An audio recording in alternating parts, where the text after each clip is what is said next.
This episode of the Golf Guru Show is brought to you by InVeedHemp.com. As golfers, you know the game creates wear and tear on your body and mind. InVeed CBD products can organically rejuvenate you. They come in 3 varieties: Relief, Clarity, and Relax.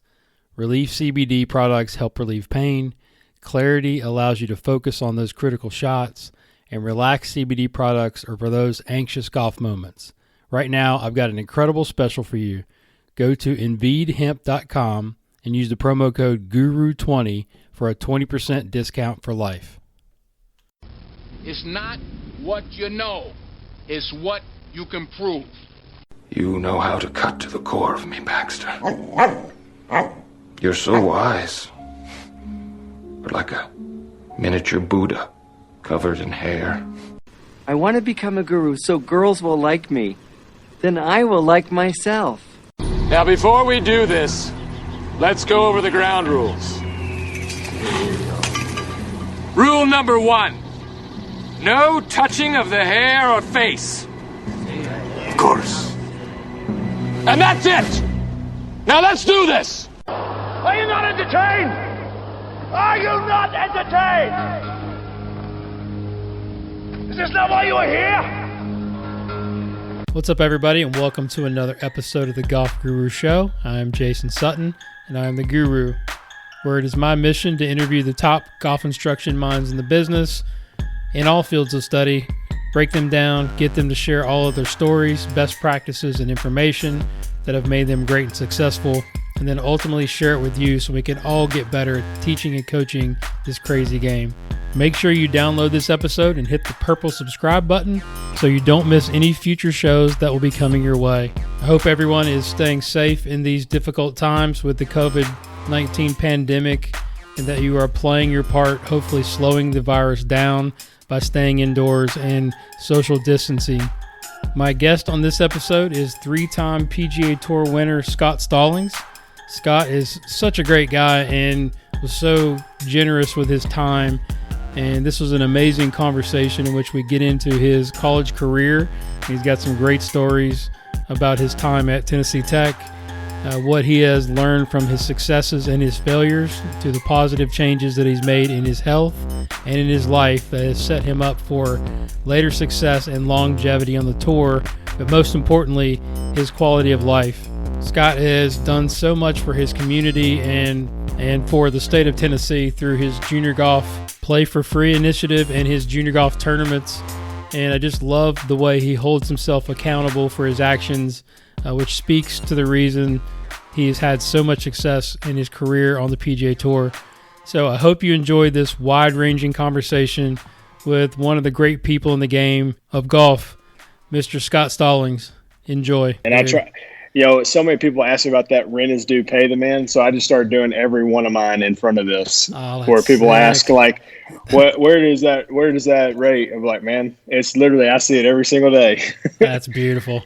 That's beautiful. Yeah. So we're pretty much started, and I'm not big on super intros, but I mean, thank you so much for taking the time. I mean, I know you do a lot of these shows, and you've got a special place in my heart because, one, you've graduated from the school that my son plays golf at currently, which is kind of cool. Nice. And yeah, so we're big fans of yours, and obviously we know a lot of people, and we have a lot of people in common that we deal with as far as teachers and whatnot. But I really appreciate you taking the time to come on the show, and I'm excited to kind of pick your brain on some things. Yeah, absolutely, man. So Thanks for having me on. Yeah, for sure. So what in our global pandemic time here, what are you doing besides working out to fill your time? Like, what are some of the things you've been doing? Anything new? Or I know you're spending a lot of time with your kids and your family, but anything that we wouldn't know? I'm managing a 4-year-old, blonde-headed, blue-eyed little girl during the day. My son is 7; he's in first grade, and his school's been pretty attentive and trying to make sure they're trying to maintain a few hours a day and with his school schedule and schoolwork. So my wife's kind of handling that side, and I basically keep my daughter away from him. She's in 3K, so she's still super young.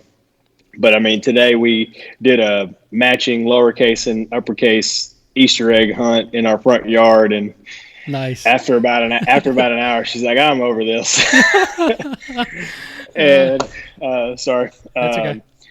but different things like that. We just moved, like we were talking about earlier. We just moved into our house in June, and we live kind of out in the country, and with some storm damage and a bunch of stuff. Like, man, if I ever have the time, I'm going to do this. If I ever have time, I'll do that. And then literally we were flying back from Players, and I wrote a list down as far as what I want to do first. And we had a bunch of trees come down, and I called every rental company you can think of. Like, I don't have a business license. I don't have a construction license. Like, how can I get a wood chipper delivered to my house? And they're like, you don't have a tree service? I was like, no, I just want a wood chipper, and I'm about to just go ham on my 8 acres that I have out here. Love it. And I had that thing for 7 – I had it for 7 days, and I mean, 6-7 hours a day between pole saw and chainsaw and all kinds of other stuff, just kind of trimming back all the stuff that we had. And so that was a unique experience. My wife bought me a pair of overalls for my birthday. That was during the process. So you gotta put those on and get a picture. That was a unique experience. So I haven't done a ton of golf. Honestly, not necessarily like a lack of interest thing, but this is the most time I've ever had in my career. So, right. And we were just getting ready to ramp. Like, I was getting ready.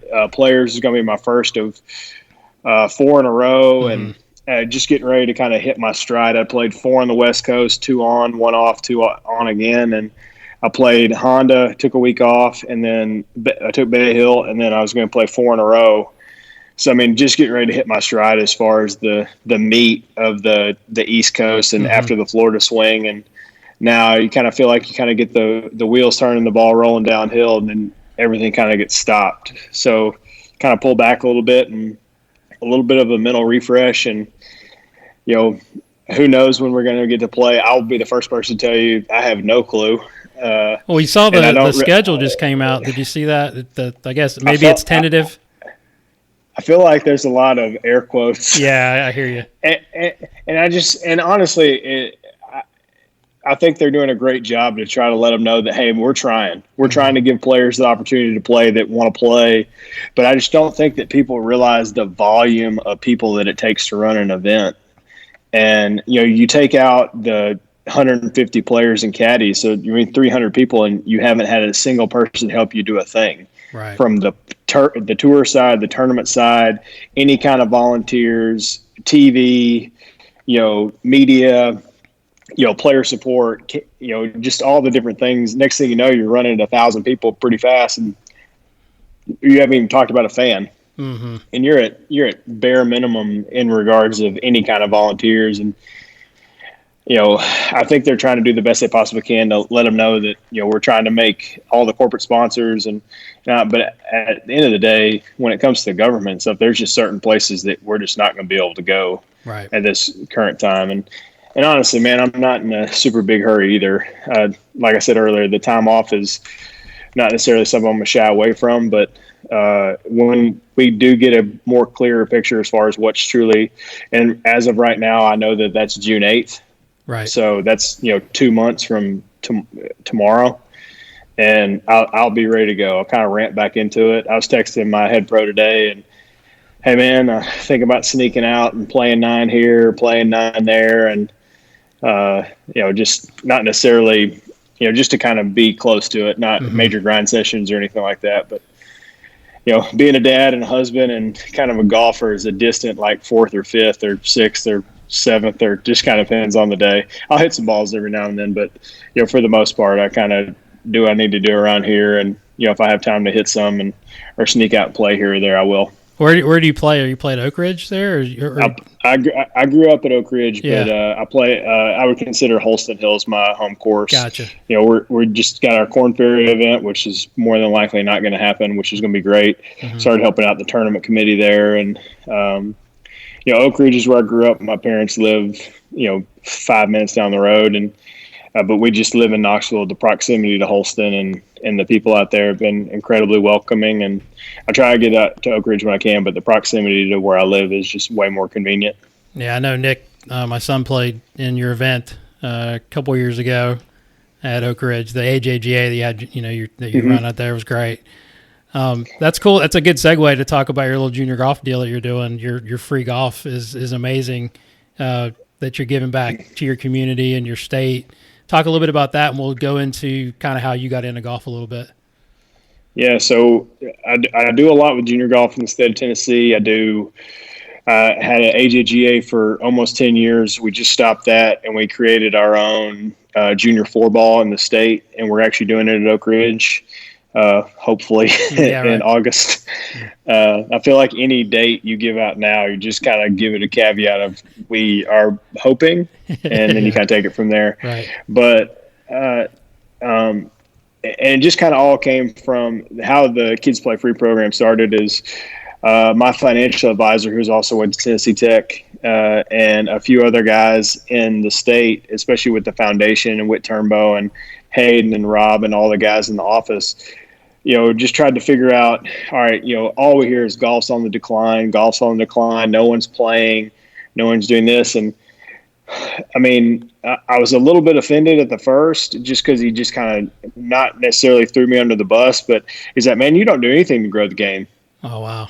And I was just like, you're right. I don't. I do, PGA Tour, high-level amateur golf, a crap ton of pro-ams, and every junior event I do, they're all good.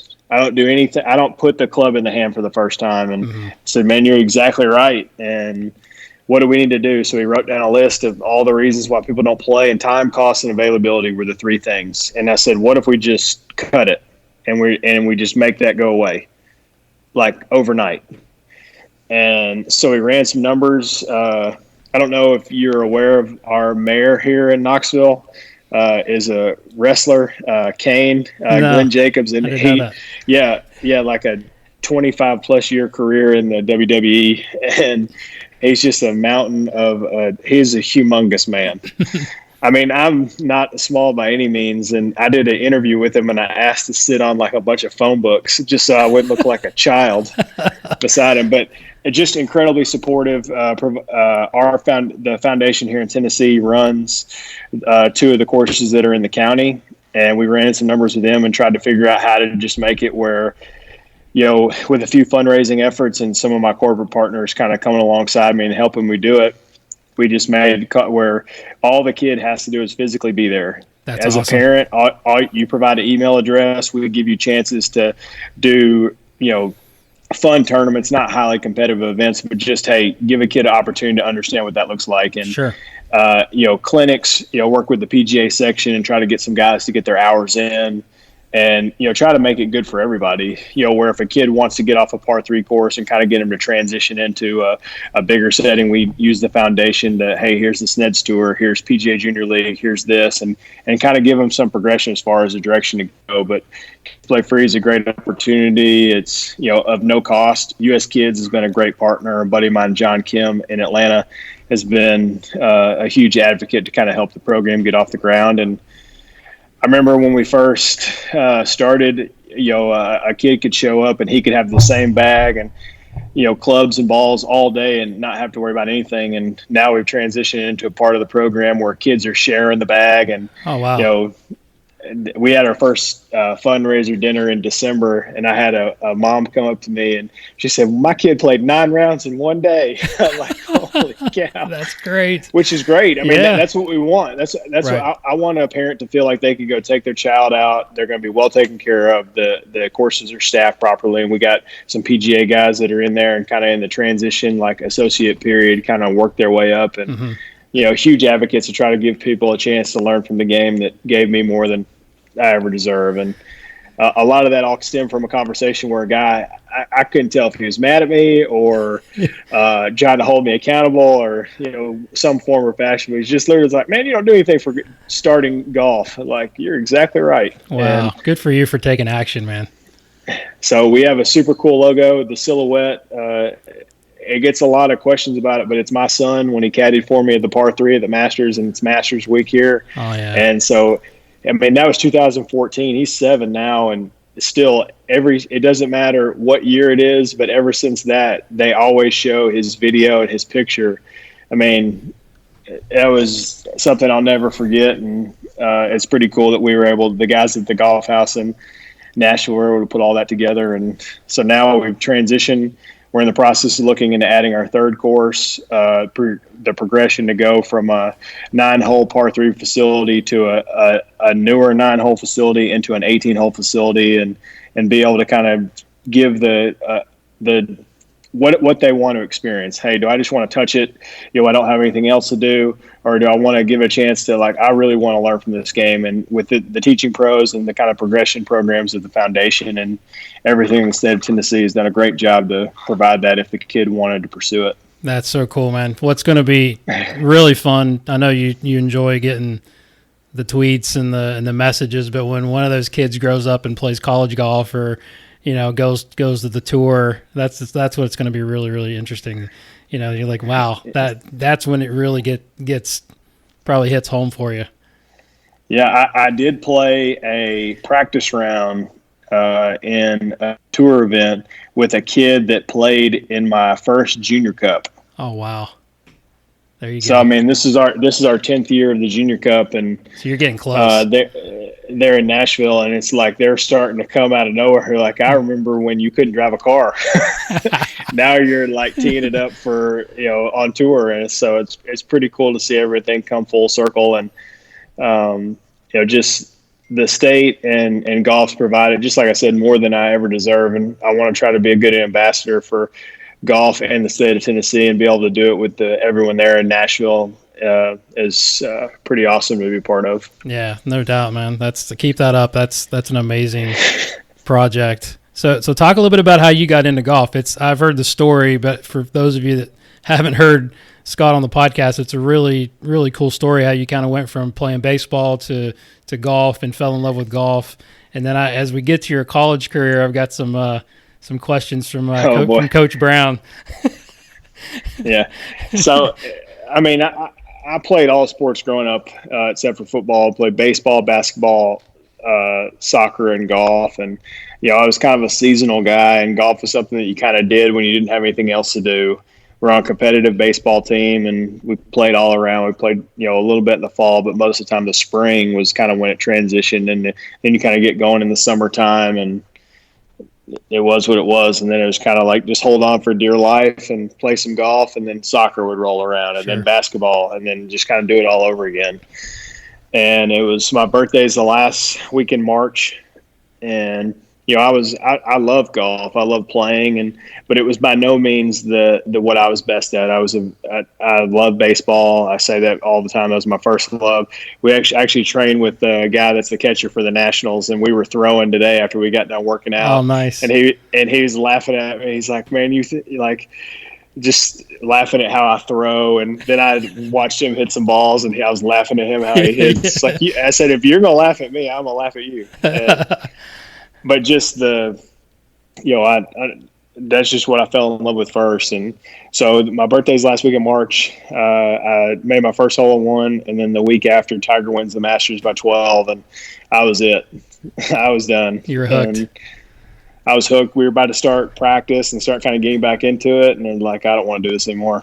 And my parents were super supportive. Not necessarily like, oh, if you're going to quit, like we're just going to go, drill sergeant, and dive into this. But it was like, man, if you're really going to do this, let's figure out the way to kind of help you and kind of find some instruction and, some people to kind of point you in the right direction. But my dad was a good player. But he was never the one that was going to be like on the range and pushing me. He's going to put me in an environment where I could thrive, and had some good people come around me and kind of push me to where, but I was definitely a late bloomer for sure. Yeah, because you're like 12, so you start playing junior tournaments like what, couple years after that. And when did you feel like you got good enough to where you even thought about college? Yeah, probably early high school. I had some some decent local tournaments, and kind of transitioning into some southeastern stuff, SJGT, a couple AJGA, a bunch of stuff in the state. And started seeing some progression. And I mean, I know college recruiting has changed drastically as it is now. But I think that even then, like as I was transitioning into like getting ready to try to write recruiting letters, like, man, we know who we're coming here. And this is like, oh man, like I thought this was just the time where we kind of figured all that out. And so, kind of came late on the scene. I told everyone in my life I was going to the University of Tennessee, and turned down everyone that gave me any kind of attention just because I wanted to run through the T. I wanted to wear orange and white. I wanted to do all the stuff that, playing for the University of Tennessee involved. And, you kind of put all your eggs in one basket, and anything goes wrong or, something happens, kind of got the rug pulled out from under me a little bit. Mm-hmm. And did you have like a little slump going through there, or what happened? No, or you just weren't quite good enough, or what? No, a little bit of it was I just was told I had a spot on the team and everything, and I did have a spot on the team, but there was no scholarship. There was no like, hey man, you want to play? Here's your spot. But that was never really explained. It was just kind of assumed, and that's just as much on me as it is on anyone. And I'd originally committed to going to Chattanooga. I went and met the team. And, just kind of some interesting guys on the team, and the facilities they have in Chattanooga are great.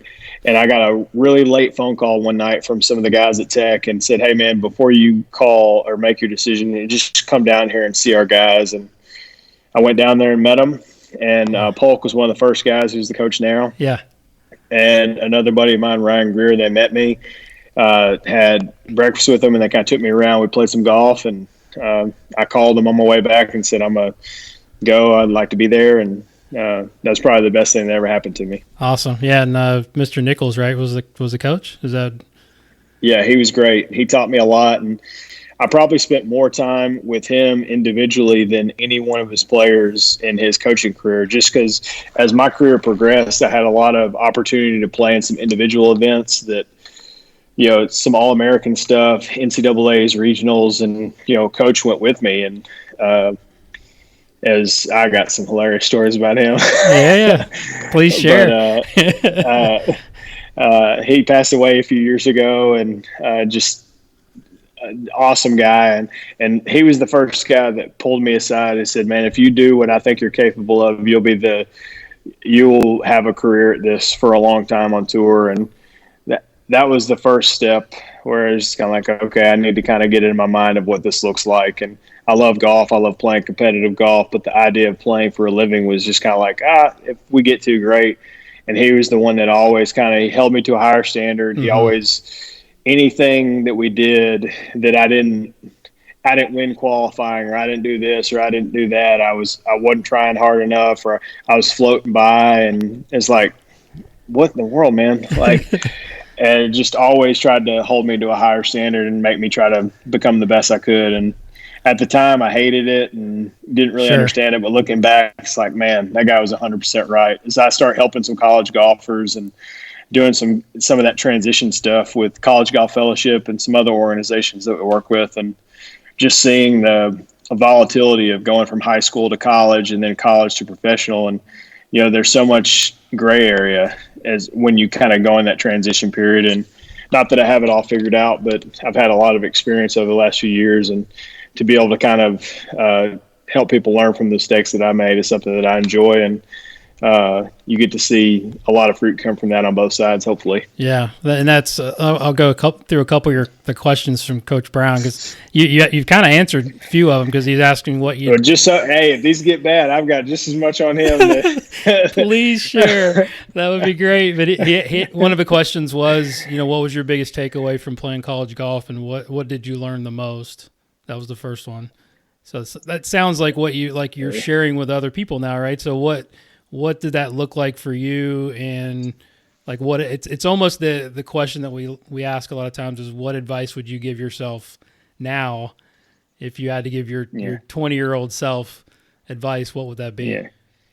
I neglected my short game so much. Now, like, if I see some college guys practicing or whatever, they're like, man, you never hit balls, or you never do this, you never do that. It's like, man, I know what I need to work on. Like, and you'll never hear me, man, I'm too good at chipping, or I make too many putts. Like, that's never going to come out of my mouth ever. And I just think that that's the area of the game that I can improve upon the most. And A teaching pro that's helped me a ton is Jeff Pierce at Bowling Green up at Old Stone, and man, he's just transformed my ability to just kind of use things around the greens that I've never had a chance to before. And we talked before, my teaching pro, Scott Hamilton, and they work hand in hand, just try to figure out a way to make me better. And I know what I need to do when I'm out there. And I didn't really own my game very well in college. I kind of did what I thought I needed to do rather than probably what I probably should have done. And the same thing goes in anything in junior golf. Just because you can doesn't mean you should.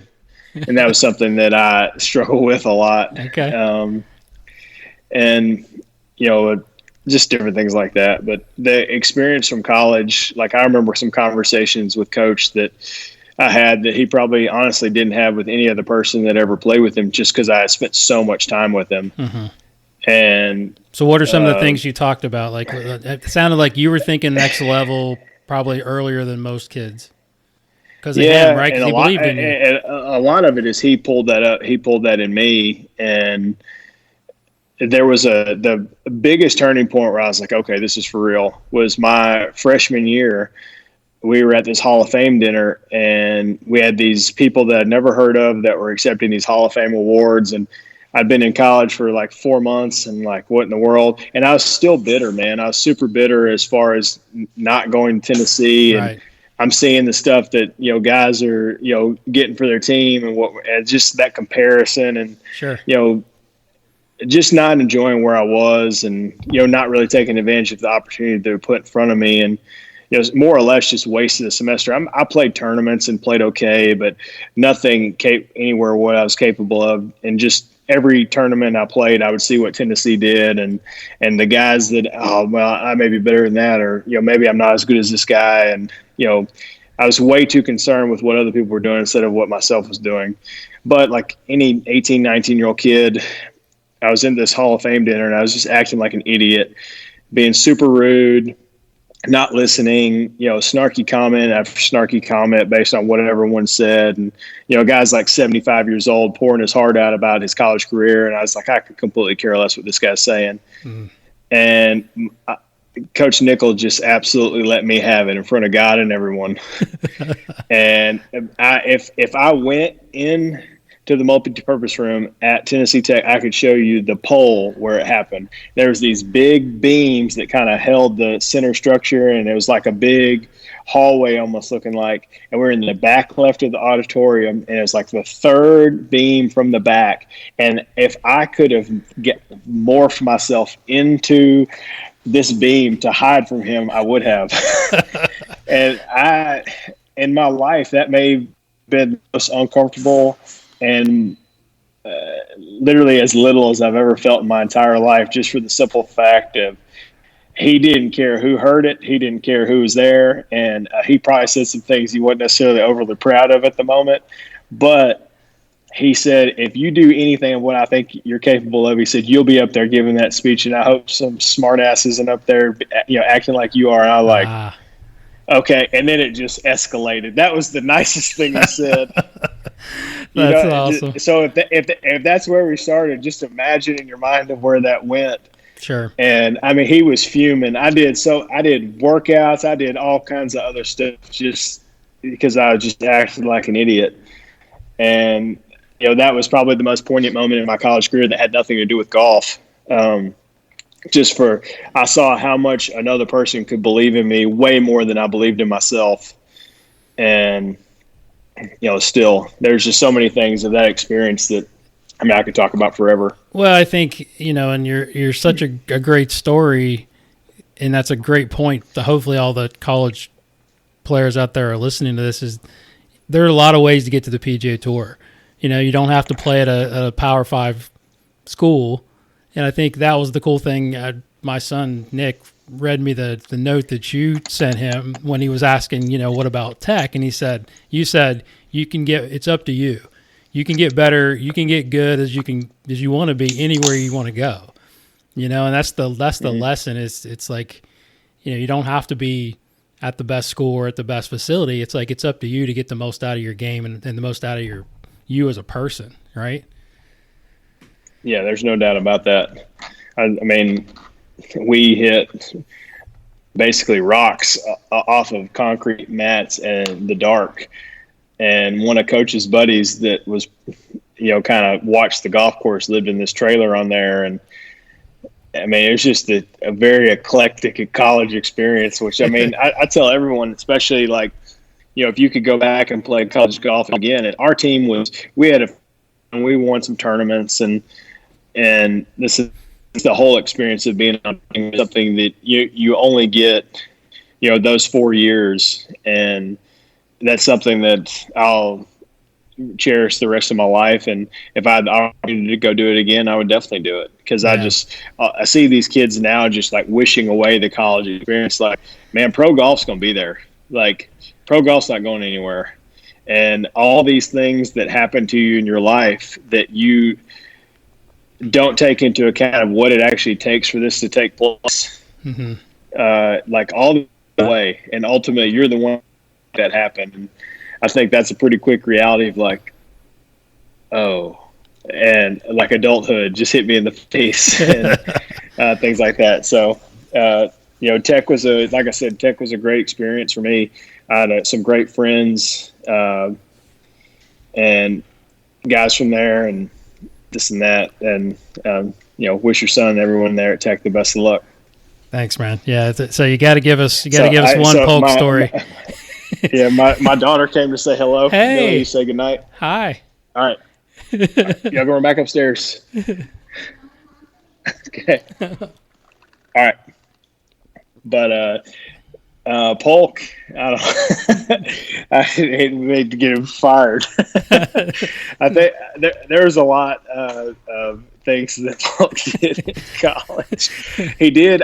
Unfortunately, I didn't get to experience when he had the regrips. Like he had the almost like the Sergio, when he would keep regripping, and him and another buddy of ours had it, and all I heard was stories of just continually constant story about, man, when Polk couldn't take it back, and just all his terminology for all this. He used to, at Ironwood, they had these power pods, these crabgrass that we would go and hit off of. And Polk used to take the club back super, like almost like reverse, like the hands would go back real far, and he would drag the club and almost like suck it inside. And he would double dribble. That's what he would call it when he would hit the ground on the way back, and his hands would go like this, and then he would get it stuck underneath and hit some kind of flip hook. And you look at it, and he just like, golly, and double dribble. And I like, what are the world are you talking about? Oh my gosh. And things like that. Many things happened at Ironwood that probably should stay there while I was there for 4 years. What's your lowest score at Golden Eagle? I shot 60 there, and since the changes and everything, I shot 60 in college, and that was the lowest I ever shot. So okay. Yeah, some dude shot 56. I think is like the low now. That doesn't surprise me. Yeah. All right, we won't get Coach in trouble. That's good. Hey, if you ever interview him on here, ask him why he's called the Weatherman. And I know the story, and I didn't know if I should ask you about it. I kind of know the gist of it. That's the single great when. Polk was in a different state. Let's just call it that. Let's just call it. Polk was feeling right. He had an infatuation of watching the Weather Channel, and especially Jim Cantori. And he loved watching these guys that would be in these like god awful situations of like, hellacious storms. You'd be like, oh, it's not that bad out here. And you see like just stuff, debris flying over. And he'd be like, not that bad. And he said, I'm going to tell you guys one thing. I'm going to tell you what I think that guy's thinking. And it just spiraled out of, awesome. If social media was then, this would be one of the most viral videos ever. He would have people knocking down his door to come play for him, to know that he was capable of that. Still to this day, I have die laughing as all these things, and then it ended up with a javelin umbrella through our apartment window, and it ended. Oh my gosh, that I didn't hear the ending of that. That is fantastic. Oh man, it's still absolutely, it was amazing. Yeah, And, that story is still legendary to this day because I've already heard it. JP, I love you, man, and that's still of all the stories in my college experience, all these crazy things that we did. Man, that was it, and it had nothing to do with me. I was just someone that watched, but yeah, we lived together for a couple years, and man, the stuff that happened at our apartment complex, where we had these guys that would drink too much on Thursday nights, and they liked to fight, and so we went and got them some boxing gloves from the just like I don't know, whatever, just some old used ones, Goodwill. And man, every Thursday night they would have these boxing matches. Oh my god! just outside of the apartment that we lived in, and we'd go over there and officiate. Oh, it's classic. And I mean, like after 45 seconds, they were so tired they'd just fall on the ground. But that was like, all right, that's it. Let's go do something else. But all kinds of stuff would happen fun in and college. That's crazy. Yeah, so Polk, hopefully he'll open up one day and share all the stories from his college experience. Oh yeah, I'll get him to talk. That's great. Thank you for sharing that. That is going to be classic when he hears this. All right, so moving on, you get through college. All right, now you're going to turn pro. You go to Q school, right? And you missed by a shot. Is that correct? Like your first, attempt? Yeah, Polk actually caddied for me my very first Q school, really? which was an experience in itself. He was more nervous than I was. He was also the best man at my wedding, which right before we went down the aisle, I feel like I was trying to talk him off the ledge. I was like, man, I'm the one that's getting married here. Like, what are we doing? And it's like, I'm so nervous. I was like, what in the world? So, he's engaged. He just got engaged. I know. He's getting married here soon. So excited for him. It's a long time coming. So that's good for him. But I went to Q school. Didn't make it. Played some mini tours for, had a couple shots at Q school. Played mini tours for about 18 months ish or so. You played an e-golf event, didn't you? That's in my hometown here in Charlotte. I played all kinds of e-golf. Crazy. Man, I played e-golf. I played Hooters Tour. I played everywhere they would let me play. And it was at one point my wife and I were on the road for 12 straight weeks, 12 different tournaments, and drove to every single one of them. It was wild, man. Did you have, because this is a question that I know a lot of mini tour guys that come to see me, it's like, did you have backing at that point, or were you just funding it? You get some guys to throw some money in? Yeah. Yeah, absolutely. I had some guys in Knoxville that, just from, playing amateur golf and stuff, it's like, hey, what is it going to take? And they were, just saints, man. They were incredible. I remember one guy, we sat down and he asked me he said, I would like you to bring your wife to this meeting. And at first I thought he was trying to be a jerk. My wife was just graduating from college and we got married super young and, 22 right out of college. We're like, all right, tour pro golf, here we go. And she was interviewing for jobs and had no anticipation of traveling. And next thing you know, we're at this restaurant and he said, Jennifer, I need to know what kind of salary are you looking at taking in for this job you're looking for? And I mean, she was just basically social work degree and, pretty low, salary and, just loved kind of pouring back in the community and, by no means was financially driven at all. And she kind of threw out a number. He's like, well, what if I just make it where you didn't have to do that? And I was like, what does that mean? He said, because in my mind, your marriage is more important to me than whether or not Scott makes it playing golf. And I don't want this to be a detriment to your family. I want this to be something that you guys can experience together. And man, there's so many stories from that. Wow. That's incredible. That was about a 2.5 year or so experience of playing, mini tour and basically legalized gambling, for lack of a better term. Yeah. And I had some great guys help me out here in Knoxville and transition, went to Q school again. I missed my card by a shot, was devastated, couldn't figure out what was going on. And, 3 weeks later, I'm flying to New Zealand. Like, what in the world? For nationwide, right? Yeah, nationwide. We played in Australia, New Zealand. And, that was a big wake-up call. And just to basically driving to events and staying here and there. The next thing you know, you're in a country and you're on your own, man. There was nowhere near the accessibility in terms of GPS and phone calls and everything that kind of went into taking place to traveling like that. And man, it definitely made it better. It made my marriage better. It made us rely on each other more. And, that was a very cool experience playing that. But it was also realized I had a lot to learn really quick. That's a big part of it, right? Just learning how to travel and learning how to just prepare and being on the road like that has got to be a big part of, your success now and longevity, would you say? Yeah, I think a lot of people don't I was like, oh, what's the biggest thing? It's like, man, golf's the hardest, but it's also the easiest because what it is. It's 18 holes. It's a score in every box, and you learn from every round and figure out what you got to do to get better. But it's all when you leave. It's like, right. where am I going to stay? Where am I going to do this? Where am I going to practice? How am I going to manage my time? When am I going to train? When am I going to take off time? When am I going to, all these other variables that people don't really understand how to take into account. And the next thing you know, they kind of spin their wheels for a couple of years and be like, I didn't get anything done. Mm-hmm. And you see a lot of super, super, super talented people come out of the gate and really struggle because they kind of lose that safety net of someone making all the decisions for them.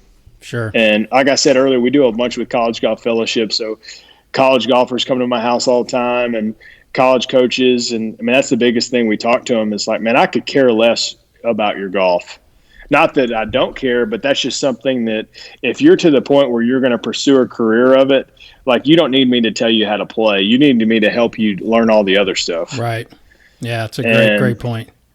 And the same thing too, man. I've been doing this for 13 years now, and I still feel like I'm learning as I go, especially the transition of, my being newly married, traveling, playing, early success, children, traveling again to now children home, wife home, transitioning to everything that's kind of going from that. And I just think that, the moment that you feel like you got it all figured out, you don't have anything figured out.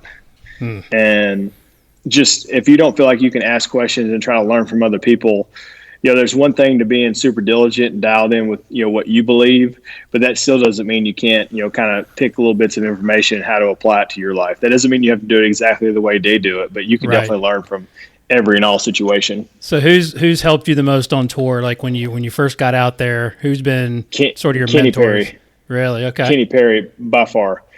Kenny Perry is also, I gave you that conversation between Coach Nichols, but Kenny in my professional career has also given me the most uncomfortable speech I've ever gotten in my professional career on the 6th hole at Innisbrook in a practice round. Can you share that with us?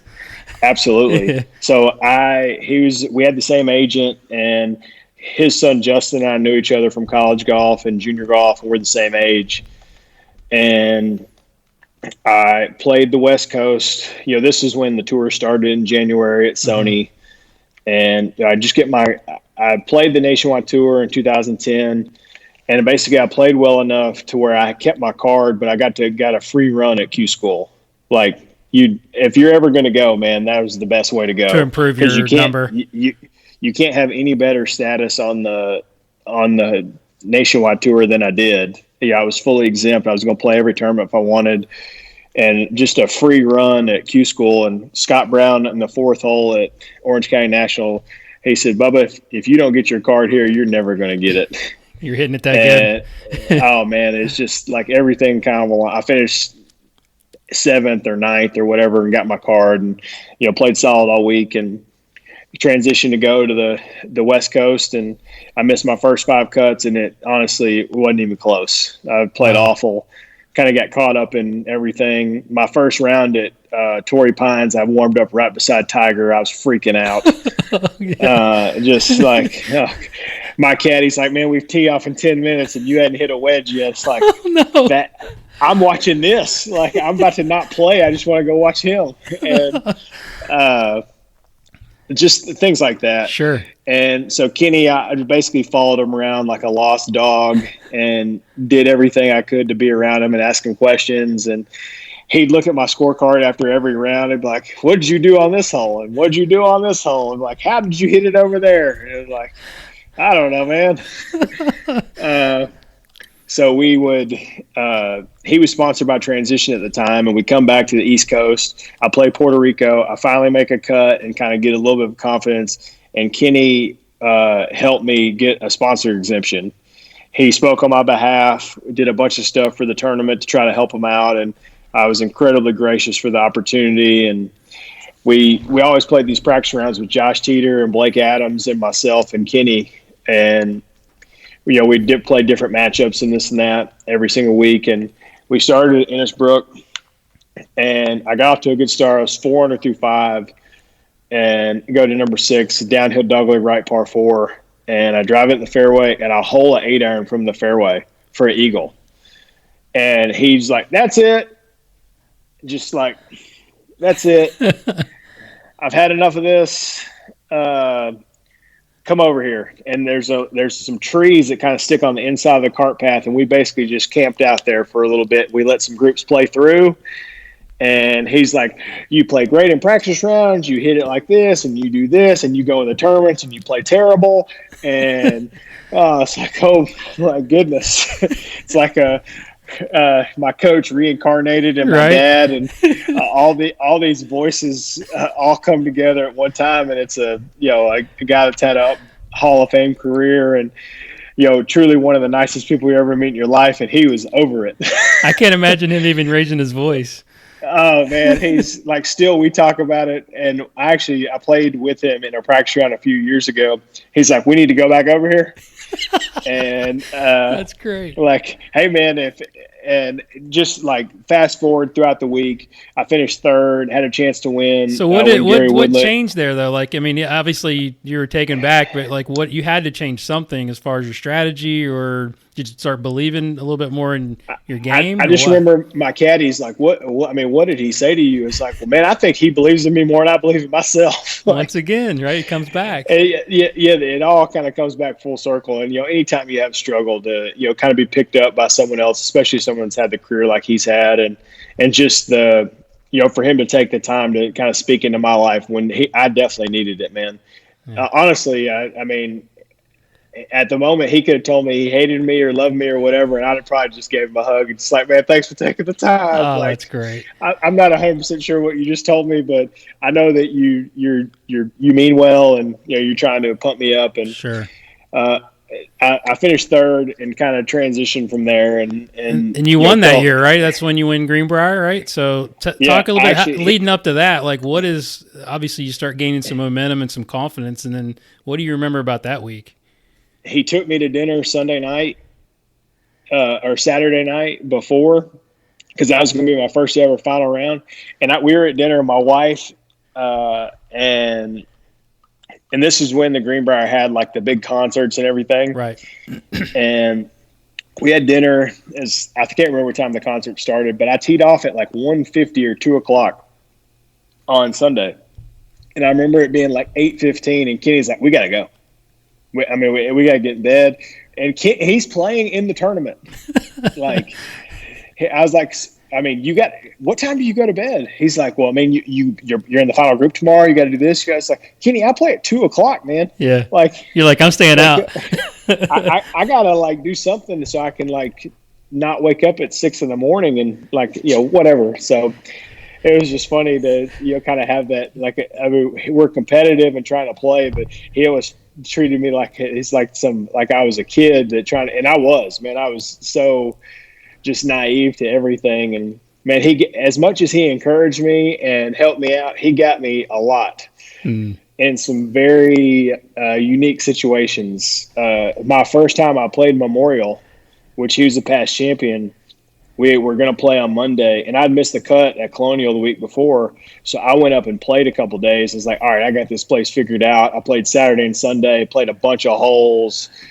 Like, I got it. I'm about to go wear these guys out in this practice round. So I go out there. It's like 30, 45 minutes before we're about to play. I'm doing some putting drills with a chalk line, kind of like I'm feeling it. Like, I'm about to bury these guys today. And Kenny comes out. He's like, "Did you put that chalk line down?" Like, "Yeah." "Why?" He's like, "Only thing Jack hates."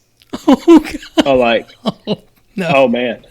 I mean, as confident as I was before that, you cannot be any less confident than I was after that statement. He's like, you need to do whatever you can to get this up. If Jack knows and finds out, I mean, I don't know what he's going to do, but he cannot stand chalk lines. He can't stand footprints. He can't stand chalk lines. And honestly, I didn't know any different. It was literally the closest hole to the clubhouse. Like, you know, my hole that I picked on the putter was the closest hole to the putting, the clubhouse, the entrance where everyone walked. Like, that was just going to be where everyone saw. So you're freaking out. So it absolutely panicked.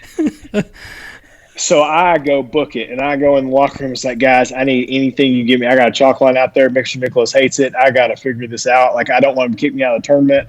Like, I'm a rookie. I need to figure, like, can I pay you guys to go out there and mow the green again? What do I need to do? Like, is there anything I can possibly do to make this go away and reverse time and, like, learn from this mistake?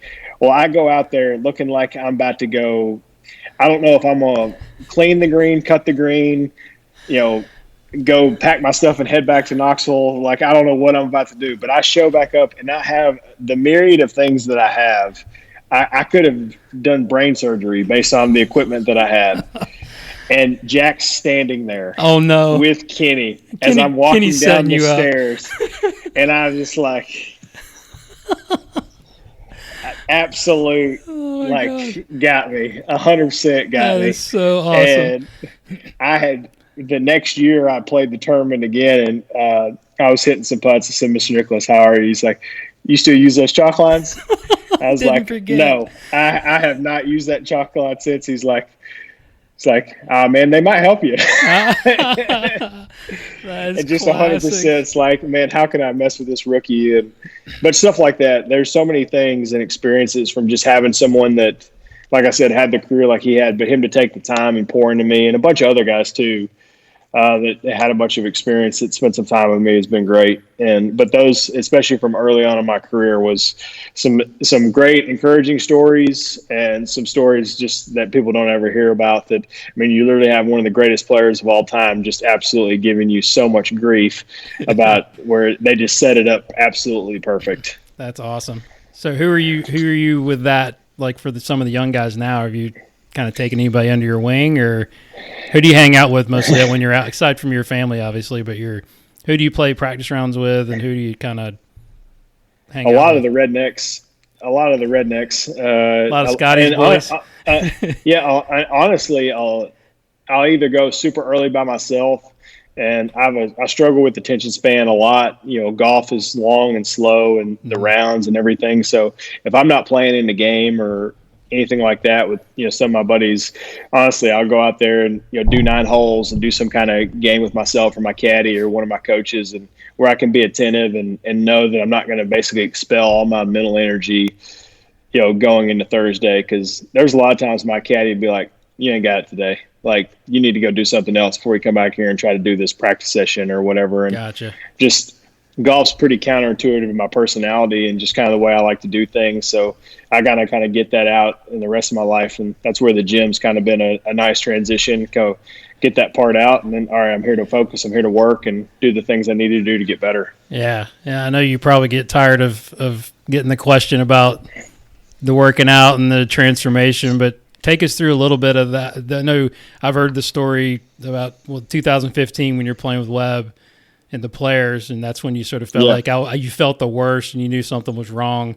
Like, take us through that point. Was that the breaking point to when you went and got tested and had to figure some things out? No, I mean, I kind of knew it. Yeah, I kind of knew it, but that was the first time another player had brought it up. Gotcha. Like, hey, man, what's going on here? And it is what it, like, just looking back, it's like, but that was the first time that someone had really, like, okay, I have no idea what's happening here, but it seems like some things are probably a little bit out of whack that you maybe need to look into. And, you know, which was great at the time. I look back and now that's like, man, that was pretty awesome for him to just be that aware of what the situation was, even while he was trying to compete. But it was a unique experience and something that I definitely don't shy away from talking about. And, 2015 was a huge transition period for myself. You know, I went through all the stuff with my health, suspension from the tour, I never failed a test. I basically did the right thing and just kind of got raked over the coals a little bit. That was crazy. Yeah, that was a weird story. I basically, honestly, I went to him thinking like, man, how is this thing on the list? And I've passed a blood test, I've passed a urine test, and y'all are telling me if this is so illegal, like why did this come back negative? Yeah. On both? And they're like, well, it's like, he said, so you took it? And I was like, yeah, this is what I took. This is my doctor. This is this and this, that. But ultimately it fully comes back on me. I mean, I didn't do my due diligence. I didn't do the things I need to do, irrelevant of the outcome. I did the right thing, and I did what, like, I can lay my head on a pillow knowing that I never tried to gain an advantage on my players. I was truly trying to do what I thought was best for myself and my life and my body, and at the recommendation of a doctor. And honestly, man, anything you're starting buying your supplements at Kroger for $10, it's probably not doing a whole lot either. Right. Yeah. The DHEA or whatever it was you were taking. Like, well, if you didn't read the box, think about it. If you didn't read the box, it never would have came up, because if it didn't show up in the test. Yeah, but honestly, the only reason I knew is because golf was going to be in the Olympics, and they basically scared you to death. Like, man, if you take an Advil, like, you're going to pop, and I was like, oh my goodness. So this is what I've done, and like, help me out here. And unfortunately, they choose to go in a different route, and I mean, that's their discretion to do. But honestly, it kind of gave me the time to do the things I needed to do. I had major sinus surgery that kind of helped the sleep apnea part of it, and then this cascade of effects. I started figuring out some sleep. I started figuring out some diet. Started figuring out some training, and all the things I needed to do to kind of, get to where I am today. And I look back, and man, it was a tough time, but I mean, you kind of build some resilience and understand how to overcome some adversity, and all that stuff goes a long way to kind of help you be way more appreciative of, what you have and the opportunities you have. I'm pretty not overly outspoken in regards to like when I'm out there, but like, I just cannot stand complaining. You hear a guy complain about a tee time or a bad break or this and that. It's like, man, there's not a whole lot of people forcing you to be out here. Right. I know a lot of people that would literally do anything to be out here, and you got a bad break or a rough wave here or there, and next thing you know, like, the world's ending. It's like, nah, man. I feel like I got a second chance, and I kind of call it like I see it, and hopefully try to be able to encourage those younger guys that are kind of coming up, and just like, man, you're very blessed to be out here, and you need to take full advantage of it, every and all opportunity, good and bad, you get. Yeah, you're definitely setting the example there. I mean, kudos to you for changing your life. Like I said, it's not, and I've heard you talk a lot about it, it's not even about golf. It's about just having a better quality of life for you and your family, and you want to be around for your kids, and it's amazing you won 3 times in that sort of shape. Imagine if you would have caught on to that maybe a little earlier, how much better, how much more you could have enjoyed it, I guess. Yeah, I think there's, everyone's like, oh, the training or this or the training or that. It's like, man, I didn't do any of this for golf. Like, you saw my daughter just make an appearance in here to tell me goodnight before she's going to bed. But like, little things like that, like, I mean, the way I was going, I'm not saying like, try to be melodramatic, but I mean, the path that I was headed down was not a good one. I don't know the end result, but no matter what it was, it's better than it was significantly worse than it is now. Right. And, it's funny to do some fitness podcasts and interviews, and they're like, well, how does that transition into golf? And it's like, well, I didn't do any of that for golf. And like, well, why did you do it? It's like, well, you get one of these. This is it. Like, I only get to do this one time. So why not be the best at it? Like, why not figure out like, all right, what is this capable of? And if I treat it the way it needs to be, like, how does that transcend across all golf, family, life, and just the quality of life picture looks significantly different, like, when that's taken into account. And that's kind of, the way I chose to look at it. It's been an interesting transition, and I've presented a bunch of really, really cool opportunities, both on and off the golf course, as a result of it. Yeah, so you're involved with a lot of different companies now. How's the Whoop band working out for you? It's been great, man. It's been really cool to see their transition with all the coronavirus and the respiratory rate and kind of I read an article.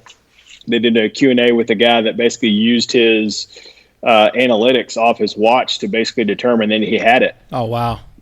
And they basically determined he found out about 3 or 4 days before symptoms, just because of his recovery rate. His respiratory rate was just drastically different than it was his baseline. And, you start collecting just like golf, you start collecting a baseline of analytics and kind of a good amount of info. Right. It's amazing when you get a little bit off in one way or the other, how you can start to tell trends and, positive and negative. And fortunate for him, they caught it early, and he utilized some technology to kind of help intercede and make the difference. But they've been great. They did an awesome podcast with Rory. I believe that comes out tomorrow. I've been on it with Will Ahmed, the CEO, and he's a big golfer and tries to understand just all the variables that we come in contact with every single day. And, when I do this, I feel like this. And when I do that, I feel like this. And both positive and negative, and kind of, being able to understand what kind of progression you want to be in, week out, especially when you play the amount of events that we do. Yeah, my son, he heard that podcast and he made me buy him one, and he's loving it. I appreciate it. Yeah, no, it's really, yeah. Again, he's, you're a big influence on these kids, and he's constantly telling me I'm running at 78% today, or I'm running at 21% today. He's during his tournaments and stuff, because they're doing a great job at Tech. Polk's doing a great job of keeping those kids fit and working out, and rest and recovery is such a big deal. People don't realize. Yeah, I think a lot of people see the training aspect and the on the course and off the course and in the gym, but I mean the recovery mode, we train for 2 hours today and then jump right into ice bath. Wow. Start pumping electrolytes. I mean, I don't turn the air on in my gym, and we always say you got to earn the door, and we basically try to suck all the oxygen out of here and just suffer together. And our buddy that's the Nationals catcher is like, man, no one's touching that door till we all finish. And then we open it. It's just like the breath of fresh air that comes back in. And that's so cool. There's as much goes into the beforehand and the mobility and you're just kind of prepping your body to the training, to the after effect. Sleep, recovery, nutrition, supplementation, all that stuff it all goes together. And there's not one that's more important than the other. And they all kind of piecemeal together and kind of help create all of this. And it's amazing when you kind of find the right progression as far as what that looks like, what your body's truly capable of. I want to get into your golf a little bit too, if we can. Sure. But also want to ask you sort of what a typical week looks like and how you work your fitness into those tournament weeks. I think that's probably got to be one of the most important parts, is how much is too much, how much is not enough, what gets you prepared for that week, for a tournament. What does a typical week look like for you? I kind of base it in the same progression as far as by no means am I comparing myself to a marathoner. I'm not a marathoner. I'm an average runner at best. I'm trying to get better. I know that's something, but taking into account for a guy that runs a marathon and he's running marathons a couple times a month or whatever, for him to go out and run 4 or 5 miles is sort of I just kind of do that and don't really think about it. Yeah. But it's just something that he does. And when you're used to training at a super high level and then you kind of peak it down, you kind of have to kick it into that gear to kind of get that same effect. And it's been a process to kind of figure it out, but get most of the lifting done. And there's checks and balances in there too, man. I'm not trying to necessarily build, I'm trying to build my deadlift on the road or whatever. I just try to keep some kind of marginal strength that's appropriate to, whether it's a max or, what kind of volume that I can handle throughout the course of the year. And that changes too, based on weather and number of tournaments. And if I'm coming off an off week or, facilities. I mean, there's so many different things that are taken into account, but, everything's done with respect to Thursday and just kind of making sure that, when I tee it up, there's not any stone left unturned as far as what I'm feeling from a physical standpoint. Almost use the stuff as like a mental clarity piece. And Started training with a really good buddy of mine, Scott Brown, this year. He's probably down 20 pounds since the start of the year. Mm-hmm. We went on a trip with him and his wife, and he's in the same spot as me. His family's traveled forever, and now he's got a little bit more time on the road, and we stay together a lot. He's like, man, I just need you to help me. And he's like, man, it's amazing, good or bad. I learned to go get in there, and whether it's an hour, whether it's 15 minutes or whatever, just the mental clarity coming from any kind of physical exertion can kind of help. It can go a long way to kind of be a little bit of outlet, and then you're done with it for the day. Are you doing weights at all? I mean, I know I've seen some of your videos. Oh, yeah. During tournament weeks. Yeah. Wow. Okay. That's good to know, because like a lot of people shy away from that, I think. But I think that's too, like the volume of play that we have. If you only do that in certain aspects, there's that, everyone refers to DOMS, which is a big keyword, delayed onset muscle soreness. Like if you basically go from like a hard volume week of training, which is your off week, which is like a recovery, and then you build into a tournament week, you basically, all that work is gone. I mean, you may catch a little bit of a piece of it, and then you go play 4 events in a row. It's like, all right, I'm gonna go and I'm gonna do this workout again. And it's actually, I was like, man, I feel as worse as I did before. It's like, well, you didn't do crap for a month. Right. And it's like, well, I don't work out when I play. I don't do this when I play. It's like, man, all the best guys in the world that are highly competitive, everyone is doing something. Mm-hmm. And consistency is the key, right? Like it's what I'm hearing for from sure. Yeah. Absolutely. But also too, like the volume of practice, like, if a tour player is used to, 6-8 hours a day, and they have an off week and they go do an hour and a half or two, whatever, they're going to play 9 holes and do some putting drills. Man, that's almost like refreshing, building in the same way as like the marathoner would look into. They're going to feel better after that 3 or 5 mile run. Oh yeah. And kind of not feel super drained from it. And that's kind of the way that I look at it as well. Mm-hmm. But funny story about that. Right after, Sea Island, I took a little bit of time off, and I was kind of getting right back into playing again right before I went to the West Coast. And I had always made this like, man, tour players can't get golf sore. Like we play so much, and I'd taken some time off, and I went down to Jupiter and played golf with some of my buddies down there. And I went 5 days basically from, kind of crappy weather here in Tennessee, and, kind of just getting out when I can and hitting balls and doing this to, all right, it's 80 and nice. I'm going sun up to sundown. And that 5th day, I woke up and felt like I'd been run over by a car. I get you. And just the golf muscles and stuff that kind of come into just the volume of training. It's like, all right, maybe I should have kind of worked my way into this a little bit. But still, I mean, everything's a learning process. And as I get older, it kind of gets tweaked a little bit. And, it's kind of managed from there. And, kind of just like I said at the beginning, like I don't have it all figured out, nor will I ever claim to. I just tell you, I feel like this is the best situation for me at this moment. Yeah, you feel the best you've ever felt, you think? Oh, no doubt, man. Yeah. I was going to say, who on tour can hang with you in the gym at all? Rory, maybe? I could care less, man. They could care less what I'm doing. I could care less what they're doing. Okay. I train with Rory. I've trained with a few other guys, and they're all great, man. Everyone kind of has what their own specialty is. There's some guys that are probably stronger than me. Some guys are probably faster than me. But, I mean, overall general fitness, I have no idea. I mean, everyone kind of has this stuff. I know that Camilo Villegas would absolutely run me in the ground on a bike. Wow. So, I mean, I feel like his warm-up lap is like the outskirts of Florida, like the whole border. And I'm just trying to go down the street and back and, hopefully not fall in a ditch. That's great. So, all right. So how did I know you worked with your longtime coach. Was it Brad Rose? Is that who you used to work with? Yeah. And you got on tour, and then you met my buddy Scott Hamilton. How did that come about? And then talk a little bit about what you guys are working on, and sort of, for the coaches out there, we always want to kind of dig into the tendencies and kind of what what your swing keys are, all that stuff that us coaches and golf geeks want to know.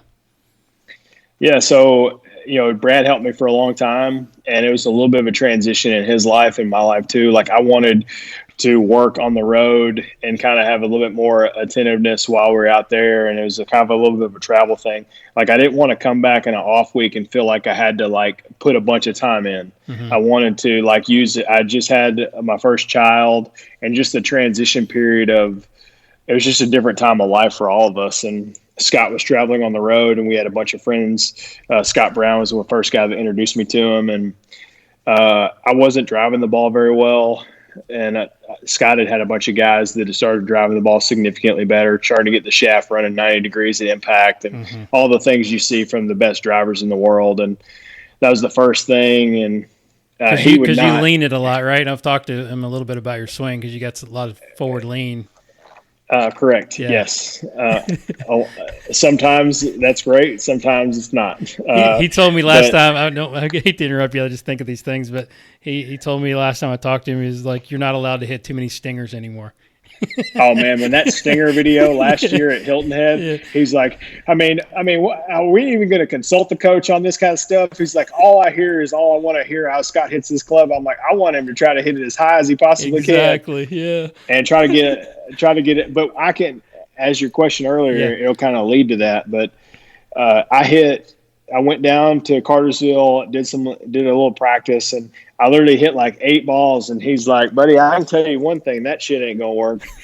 And just as I was like, I looked at my caddies over there. It's like, oh boy. Yeah. And I mean, he would not care that I shared that story at all. And, no, that's I don't know classic. What your audience classic. Is. So sorry if people are offended by that, but that's truly, that was as point blank as it gets. And that was the reality. Is like, man, I got to get a lot better, a lot faster. And I mean, when you weigh 250 pounds, your body doesn't move very well. You kind of hang back. There's a lot of flip. Swung 8 or 10 out to the right with the driver, and eventually you have to time it. And it was all timing. So I had a bunch of volatility and missed cuts. When I played good, I played great. When I played bad, I always struggle with the left miss. Like over curving it, like too big of a draw, like a hook, or more of a pull. Buddy, I mean, I could turn it from the east with the best of them. And there's so many different things that it wasn't a matter of if, it was just a matter of when it was going to start happening. And as pressure got going, and I started being able to cut it, and so how did you guys get that out of there? That's a good question. Is like, how did you neutralize your path a little bit more? And that's not to say when I won the Greenbrier, I cut it into 18 twice. So when I did good, like when my body got out of the way and stuff, like I could move it. But man, when I got stuck, it was over. It was hang back and flip, or like a big Ric Flair to the right. And, I had both sides of the world covered. And I was tired getting there, man. I was 250. I was doing the best I could just to make 15 holes. But eventually he kind of changed my setup a little bit, kind of opened up my foot path, and, kind of got it pointed a little bit left, and just got it where I could deliver the club in there and get that thing pointed up at 90, and kind of changed my angle of attack significantly, and got my swing direction to the left side. And the layman's terms or whatever, just the club kind of goes around my body instead of up and underneath. And the idea was I was basically a carousel. So, I mean, if you have a target on the outside of a carousel and you're riding around one of those funky looking horses and you got to hit the target, you got to time that thing pretty good to nail it. But if you're on a Ferris wheel, you have so much more of an opportunity to hit the target because it's going to be coming out of the same window. You just got to match the height. And that was basically the same thing that we looked at it. And angle of attack setup was big. A little bit of equipment wise, we use gears a lot. Right. We actually just got going through the process now as far as my body's changed, club head speed's changed. I've used a short driver my entire career. How short? Kind of like 44 with the grip. So 43, a little bit or something. Yeah. 44 finished, and I've used that since I played the Nationwide Tour, and a lot of that was just to try to get it on the earth. Right. And as I've kind of transitioned, gotten a little bit more flexible, my body moves a little bit better, and started to see the progression. It's like, man, we're giving up some gas that we need to kind of put back in there. And The Titleist guys helped out a lot. We did some time in Cartersville and spent some time just trying to figure out the delivery with gears, some TrackMan stuff, and some different things as far as to make sure the ball's coming out of the middle. And truly to see the dispersion pattern go, everyone's like, oh, you go longer, it gets wider. But when the club delivers better and your body works better, my dispersion got significantly tighter by just the way that we got fit in there. Yeah, I'm sure that your fitness has got to help that change, right? I mean, now you can actually get opened up a little easier, and like you said, you're moving better. No, it's got to be huge for you. It's crazy. I just went to Cartersville. Oh man, I'm trying to remember it was right after LA, and it was right when we were going through the driver stuff. And he's like, man, while we're in here, I want to compare your gears to when you first came in.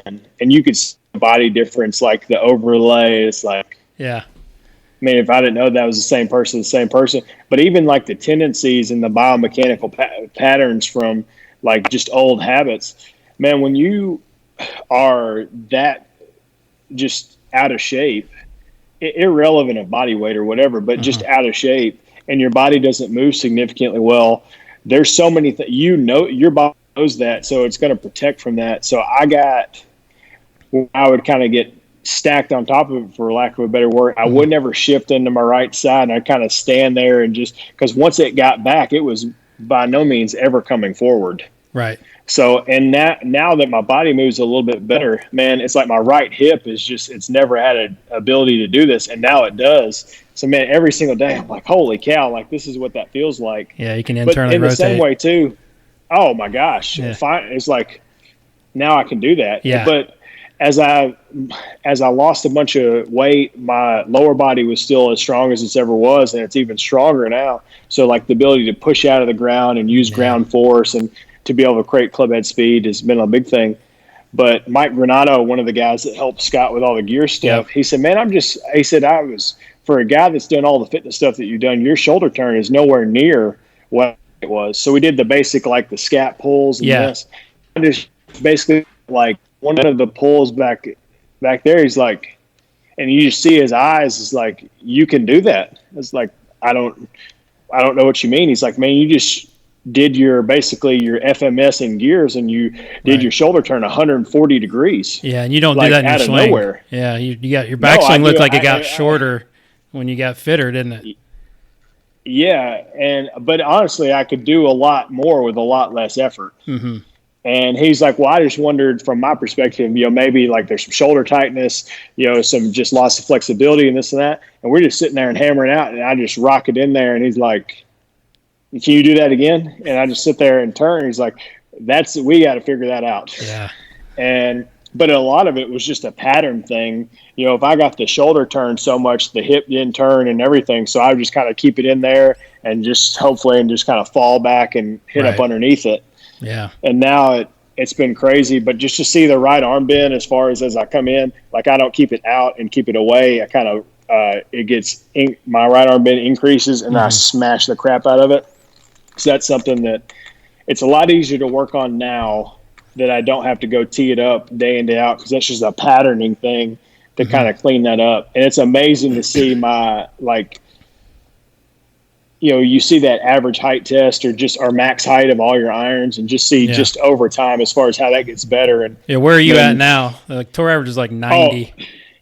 Oh my gosh. When him and I first started, like, man, an 8-iron was about 75 feet. Oh my gosh. And now I'm in the, low hundreds pretty easily. Oh wow. And just to see the transition, and he does a really good job as far as, helping all that out and different things. But it's pretty wild to see the progression, because he's basically been with me the entire, he's been with me at my biggest and now with me now. And so we just kind of battled through and understood there's going to be some gives and takes on both sides. But basically understanding of when I left and I sent him a video, I was like, what do you want? He's like, I just want to see that arm kind of stay away and kind of come down and stay in the same position. Instead of seeing that right arm bend increase, I want to keep it the same. And that's something I've been working on, being wide.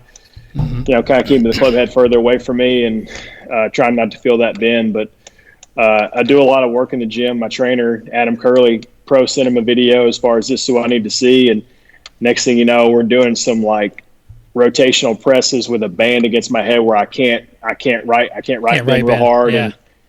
and try to stay up taller and kind of work on those patterning a little bit. And as much time as we have off now, this is a great time to be able to do that. I was going to say that you've got such a good team around you, and that's good when they communicate like that. It's so important. I know from my standpoint, I've got a good trainer that I work with, my kids work with. It's like without that, like you could be going in two different directions. If your trainer's working on something and your coach, wants something else, I mean, how important is that? I mean, I was one of my questions was like, what do you look for in a coach? Like, what do you like about what you and Scotty do? The communication? Is it like you said? I think communication, and I think the first person that he will be the very first person to say, man, I don't know what this is, but I'm going to figure it out. And if I can't figure it out, I'm going to find the person that does figure it out. Like I have taken lessons from other people. Like he's like, man, you need to go see this guy. You need to go, and we're just going to take what he takes, and we're going to figure out how to put it in just because of fresh eye to be able to look at it and kind of take it into account. Like Pro and I were texting the other week. I sent him a bunch of pictures and a bunch of videos from early in my career, and just to see the transition period from where we're at now, because I didn't right bend near as much early in my career as I do now. And there's probably a reason for both of that. Mm-hmm. And just I probably didn't right bend as much before because I couldn't. I was going to say, it was probably physical, and that's why you hit down on it so much. Like you got to have a little bit of that. But I could dig the earth with the best of them. I could run through some, some turf and some sand, some of those divot cans and carts, man. You just fill up the back buggy and say, man, let us know when you need some more. But just different things like that. And like I said before, Jeff Pierce, the guy up at Old Stone, works with a bunch of guys on tour, and it's helped me a lot. And just understanding from a coaching perspective, it's not always a technical thing. It's understanding how to put his player in the best spot where he can go out and achieve. So I saw Jeff right before I went to the Greenbrier for the first event of the year. I was doing my junior event in Nashville. I went up for a day, and it's like, all right, man, what are we going to do? He's like, I'm going to change all the lofts on your wedges. I'm like, for real? And he's like, yep, this is what I'm going to do, and this is why I think I'm going to do it. He said, you need to be a 50-50 guy at best. He said, right now you're about a 90-10 with your lob wedge. He said, I want to make it 50-50. He said, the way that you deliver the club in. He said, you need to be more versatile with your sand wedge, and basically give you an option to hit it up in the air two different ways and just kind of help you out. So he went in some dark hole in his teaching bay and came out, and they built a new par 3 course at Old Stone, and we basically spent an entire day figuring this out. And at first, like, I can't do this, this feels bad.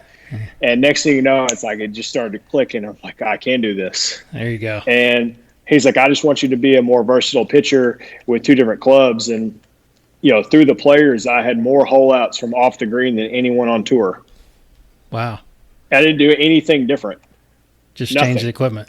I just changed the loft. I get a little bit more bounce in play, a little bit more loft, and just the ability to kind of utilize my sand wedge more around the green has just tremendously helped to just, dial in just a little bit more. And it was crazy to see just throughout the fall, like, man, how many times do we hole it from next thing you know, he's like looking up all these stats. And like I hold it more in the first over 2009, the previous season, I had 4 hole outs from off the green. So far through the players, I've had 17. Wow, that's crazy. You look at it, you're like, I practice, I understand the technique better, and you can say over the course of a year you get better. But from a equipment side, same wedge, same everything that I've always used. It's just he changed the loft where I utilize chipping with my sand wedge better. And if you talk to Voke, you talk to any kind of wedge instructor, they base everything off the sand wedge. Right. And it's crazy. And now it's like, that's the first thing I look at now. What's your wedge makeup and what grind do you have? I'm a Titleist guy as well. What grind are you using? Man, I'm old school TVD. Really? Okay. Yeah, me and Brooks and Aaron Badley. and they're trying everything they possibly can with the SM8. It's a little bit different with that weighting profile as far as how it is good. But man, when you're using a club that's basically units in the Stone Age, Yeah. it is significantly different, especially for a guy that likes to flight wedges, which is the way that I predominantly play my wedge game. Everything's down. I don't really float anything in there. And so to have something that's going to make it a little bit like my distance control is not near as good. So I got to kind of work on the bombs a little bit. Aaron Dill, our wedge guy out there, he's the best in the world. He's so good. If anyone will figure it out, it's no doubt that he will. But yep. He'd be the first to tell you every single week we kind of spend a little bit of time and, kind of try to figure some stuff out. Hey, do we like this? Do we not like that? And, kind of be able to come together. But, I've got a lot of time to be able to work on that over the next little bit, especially as the weather starts to turn around. And I've got a decent set, which I like right now, and I'm pretty happy with where I'm at. So, what are your goals going forward? Are you a big goal setter as far as your golf goes? I mean, what do you want to accomplish? Getting back close to the top 50 in the world. I've never made a tour championship. I've never made a team event. Different things like that. My wife always talks about Maui, and my daughter, she has no idea what Maui is, and she's like, I'm going to Maui. Like anything that my wife or my son say, my daughter's just like, she's like that little chirper. She's like, I'm doing that. I'm doing that. And so she, with all that kids play free stuff, she sees my son's silhouette and she's like, I want a logo. There you go. So just got to get you back in the Masters and get you back to Hawaii. I got to get back in the Masters, but if there's ever a child that will be in the water at Augusta, it would be her. I would shoot 100. I would not finish a hole. If I didn't make a hole in one, I'd just go to the next one and just try to keep her out of the water in some form or fashion. So, that's but awesome. Different, driving down Magnolia Lane, obviously we got a little bit of extended time and a pretty cool opportunity to technically play in two in a relatively short amount of time. So it'd be very cool to work my way into that and just continue ways to get better. And all the things I talked about will kind of help progress that as well. Absolutely. All right, so let's do some fun rapid fire questions here to wrap up, and then I'll let you get back to it. I appreciate your time, man. This has been great. No worries, man. I appreciate it, man. This has been awesome. So, favorite tour event? Muirfield, even after Jack gave me such a hard time. Even though he doesn't like chalk lines. Yeah. Most underrated player on tour? Who's out there that's like really good, nobody really knows? Or maybe an up-and-comer. We all knew Sung Jae was going to be good, man. That guy is a joke. He's a machine. He's a machine, but he's more – I don't know if it's the fact that he doesn't know that much English or he just doesn't say very much, but he smiles and just makes a ton of birdies. So I'd be smiling too. Yeah, he would. But he was one of the first guys I played with like, okay, this is a little different. But that was – as far as all the guys I played with recently, that was one of the ones like, the best question though, in regards to most underrated is, so I played with 6 guys in my career that were number 1 in the world, and it said, who's the best? Who you think? And Tiger mentally, hands down, not even close. From a talent perspective, you could make the argument on everyone, but when Rory was the only person that I ever played with that did something that I walked off the course and like, I can't do that. What was that? Just the way he played, or just the way he played. Yeah. And but everyone was good in their own regard. I remember the first guy I played with the week after I won at Greenbrier my rookie year. I played with Luke Donald, who's number 1 in the world, and I was like, I never played with number 1 in the world. And his caddy, Johnny Longsock's caddy, for Paul Casey now. He's like, I asked him, just kind of laughing. It's like, I got to learn something. He goes, I do every day. He said, there's no reason we should be number 1 in the world. He said, have you seen us drive it? It's awful. And he just swing. Birdie. He chips it amazing, though. I drove him by 50 yards and drove it way straighter than him. I shot even par. He shot 63. Oh and like, I learned something today. So, but everyone was different in their own regard. Tiger mentally was incredible. 2013 when he won Muirfield, we were in the second to last group on Saturday. We both shoot 73. We're going up the hill to sign our card and to tell him thanks. He said, you shoot 67 tomorrow. I'll see you in a playoff. He said, wind's changing. we're going to be a little bit earlier. We're going to do this. We're going to do that. He had like 10 reasons why, what was about to happen. And he hoops about a 30-footer on 18 to shoot 66 and win by 2. That's unbelievable. About that. I know. It's like how many times have you played with him? I was in the group in front of him, so I was waiting in the scoring tent. I'm like, he's a wizard. How did you know that? Yeah. That's an awesome story. But, yeah, I played with him quite a few times now, and he's great. And I played with him last year, back-to-back days at Torrey, and he had not, with his injuries and everything that's taken place, he hadn't really been around enough to kind of see my transition. And he walked on the first tee, and he's just like, what in the world have you been doing? That's what he said. And, yeah, just kind of wanting to know things like that. But I know that was a really long answer to rapid fire, but different perspectives on different things. That's awesome. All right, so I know you're not a big drinker, but when you do, what's your drink of choice? I like to bartend a lot. And but my drink of choice is a Vucare. And I like old Prohibition cocktails, and I like I enjoy it, but I would say the making and kind of figuring out, I tell people I like coffee in the morning, protein and greens throughout the day, whiskey at night. Okay, there you go. All right, I have a pretty decent bar set up, and I like to, I could mix drinks for an hour or so and not have any, but just the process of trying to figure out what people like. So you have a bar in the barn? No, not. I don't need that out here. There would be some rough feeling people on both ends. All right, what would you be doing if you weren't playing golf for a living? What job would you want to do? I would definitely be doing something in college golf. I enjoy that process. I would be a horrible recruiter. Some parent or some college kid starts telling me about this and that. I'm like, no, I know what the best in the world look like, and you ain't it. And I'm not saying you're not going to be, but like, I don't have that, like, to go in there and tell them how they're going to be some world beater and, they're whatever. So some of the Q&As and stuff, we're actually doing one with the College Golf Fellowship next week. And those guys, and it was funny, the first one I ever did, it's like, man, I don't think you encourage those kids at all. And I was like, I didn't mean to. I was just trying to be realistic. And the fact that, once you get to this level, the margins are really small, and understanding, how to, kind of pick your places and where you can improve would go a long way. But I enjoy the process with college guys and, trying to see all that stuff, and had a chance to work with quite a few guys now. That's awesome. So what pisses you off?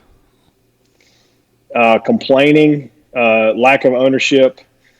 I don't get fired up about a lot. Lateness, I don't like a lot.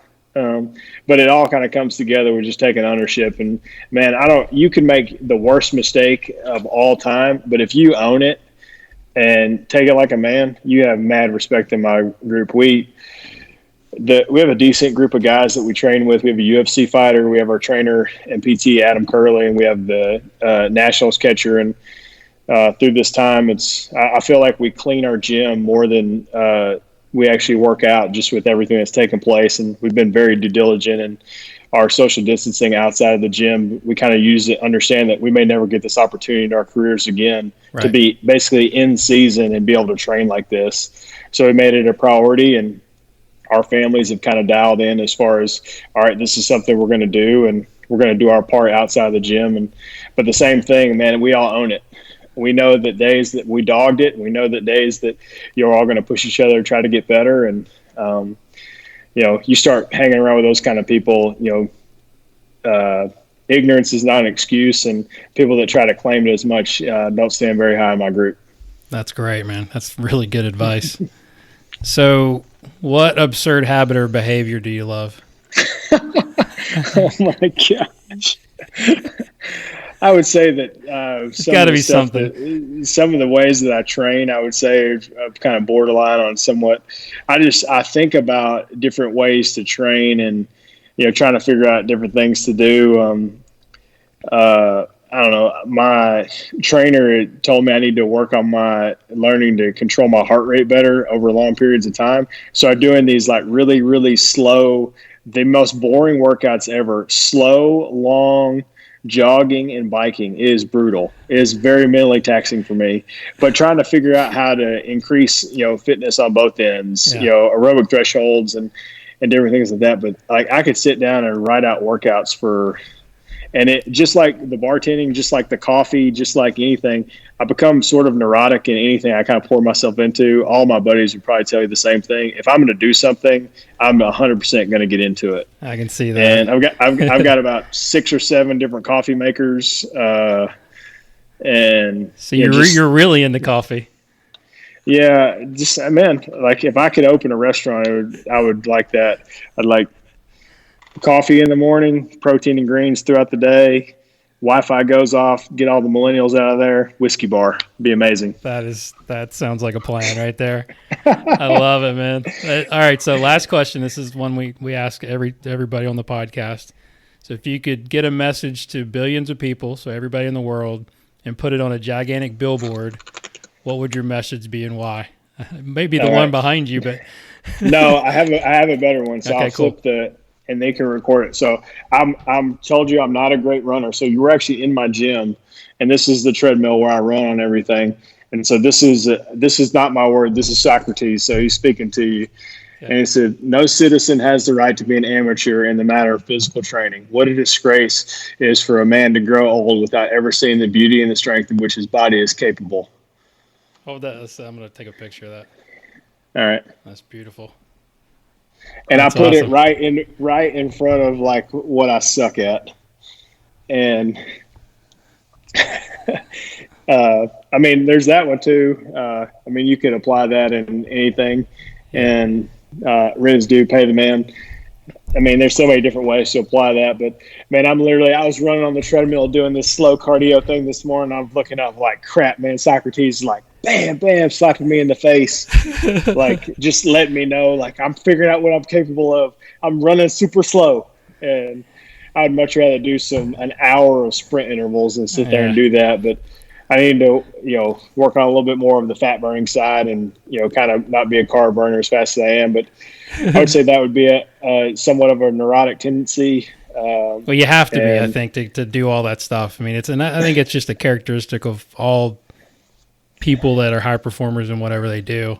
I've done 3 marathons, and now I've got a little bit of a knee injury, which is killing me. I'm frustrated. I'm a frustrated runner right now, but it can get boring. You got to have a group around you, and you got to have, the training part is the fun part, though. It's like after you finish the race, you're like, oh my God, now what do I do? Yeah, my buddy that plays for the Nationals, we do these long runs on Saturday. What's long? And we're like, anywhere from 5, 10, 12. We're kind of getting there, and we just endure. And him and I, we kind of split up based on the way the size of we are, and he's my partner, and we all train together. We do the same workout. We're all trying to beat each other like anyone, but him and I tend to train a little bit more than in terms of pairs while we're doing these group workouts and stuff. But man, we're just in there struggling. And then we give our UFC fighter that can endure more pain and torture than anyone. And he's truly one of my closest friends. And he's like, 3 miles, that's it. That's all I run. And our other buddy, Adam, he's a 3-miler. And it's like, man, they got something figured out that we don't, but we're just trying to figure out it's something that we're not great at, but just accepting that and go out there and figure out a way to just kind of be comfortable with being uncomfortable. There you go. And putting yourself in those moments. But that's what I would put on a billboard. I'd take that quote and I'd post it up there. And there's no more time like the present right now to people to see that all over, because everyone's like, well, I don't know what to do. I don't know what to do. It's like, make it a priority of what hasn't been a priority in a long time, and that's yourself. There you go, man. That's an unbelievable way to close, man. I can't thank you. I mean, really, it's beautiful. Yeah, boom. Thank you so much for your time and your knowledge and just getting to know you a little bit better. And hopefully we'll cross paths at some point. I'm sure we will. But let me know if I can ever help you in any way. And I appreciate everything you're doing. You're an inspiration to a lot of people, and we wish you the best. I'm a big fan, and you're gonna get a lot more fans from this for sure. Not that you need any. Hey man, I need a lot I can get. But I appreciate it, man. Anything that I haven't asked you, or anything you want to plug, that, you know? No, man, just encourage, man. This is the time we all need to come beside each other and figure out ways to push each other to get better, and find a core group, find people to support, have empathy across all aspects, and understand that people are struggling in ways they never have before, and, feel a way to come alongside and abide by the rules and regulations that are set forth. But I mean, there's a lot of ways to inspire and encourage without actually being right beside somebody. And I've tried to do that. Like I said before we started this, I've done more of these in the last few weeks than I've done in the last year. And just by people asking questions like this. And so I appreciate the time, and best luck to you, and best luck to your son at Tennessee Tech. And hopefully push him on and see everyone back on the golf course here soon. Absolutely. Thanks again, my man. I'll talk to you soon. Awesome, man. Thank you. You got it.